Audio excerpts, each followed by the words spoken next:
Sản xuất cũng bục mày bằng phone chỉ tí group năng chỉ tí sẵn có đôi chỉ cho một căn channel lý trong hai thì đấy và những bạn một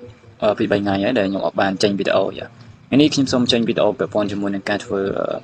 rụp buôn con tôm muối cái đôi chỉ rụp để dùng về ai thống á hay dùng chẳng phải thừa chứ rồi có dùng ai thì thừa rồi có dùng cho ai thống mà cắt thì là dùng còn là bị trâu chế rụp tức cứ trâu ta tích cứ việc admin ấy thời gian nhắm anh nhảy thì dương phải cho là ở dương trọng bạn aiនឹងបែបមិនយើងទៅចូលbạnហ្នឹងគឺឆាត់ជីវវិធីឬក៏ជំនាញគាត់នឹងធ្វើឲ្យយើងឲ្យតោះខ្ញុំហ៊ានដំបូងគឺខ្ញុំសុំមិនធ្វើនៅក្នុងជំនាញទេខ្ញុំសុំធ្វើនៅក្នុង chat GPT ណាអូខេណាអញ្ចឹងខ្ញុំចូលមកនេះខ្ញុំបន្តមកខ្ញុំទៅរករូបសិនហើយខ្ញុំទៅបូករូបសិនក៏មកចាំយើងទៅខ្ញុំទៅរករូបហើយខ្ញុំមានរូបមួយហើយខ្ញុំធ្វើការ pass from ណាអូខេខ្ញុំនឹងយក from មួយនេះហើយខ្ញុំទៅ pass វាហើយខ្ញុំមក pass នៅកន្លែងនេះហើយចង់ដឹងថាតើវាទៅជាយ៉ាងម៉េចចាខ្ញុំចុចប៉ុណ្ណឹងenter ទៅណាអូខេតោះឥឡូវយើងធ្វើការរងចាំវាដោយសារតែនៅក្នុង chat GPT យើងធ្វើការរងចាំវាអាចនឹង4នាទីទៅ5នាទីឬក៏ក្រោមហ្នឹងណាគ្នារងចាំវាប៉ុន្តែបើនៅក្នុង Gemini វាលឿនជាងណាអូខេអ្នកគ្នាធ្វើការរងចាំហើយខ្ញុំសូម stop video នេះបន្តិចយ៉ាអូខេអ្នកគ្នាគឺយើងតម្រាំទៅយើងរងចាំរូបនឹងចេញមកគឺ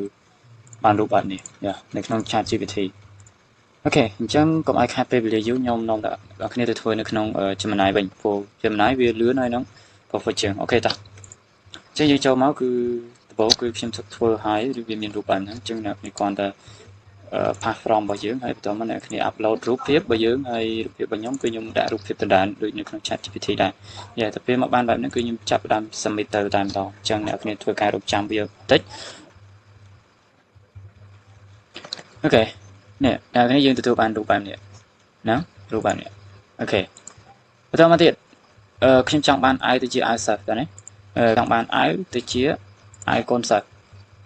ខ្ញុំ pass from មួយទៀតដែលខ្ញុំចង់បង្ហាញណាខ្ញុំដាក់ pass tennis ហើយខ្ញុំសរសេរ from ហ្នឹងហើយខ្ញុំប្រើបន្តទៀតហើយខ្ញុំប្រើ submit ទៅទៀតយ៉ាខ្ញុំ submit ទៅអូខេចង់ដឹងថាវាផ្លាស់ប្ដូរអីអត់អូខេខ្ញុំធ្វើការ download រូបហ្នឹងមួយសិនយ៉ា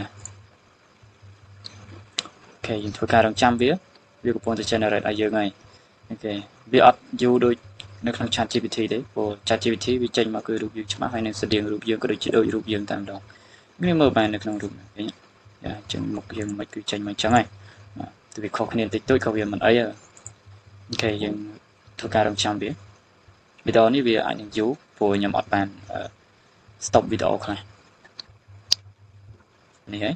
អ្នកគ្នាអាចធ្វើការ download បានយ៉ាគឺវាចេញមកអត់ខុសគ្នាប្រហែលទេអ្នកគ្នាអាចធ្វើការ download បានអូខេអញ្ចឹងអ្នកគ្នាព្យាយាមធ្វើបើសិនជាអ្នកគ្នាពេញចិត្ត from មួយណាអ្នកគ្នា comment ខ្ញុំនឹង copy from នឹងឲ្យអ្នកគ្នាអូខេអរគុណច្រើន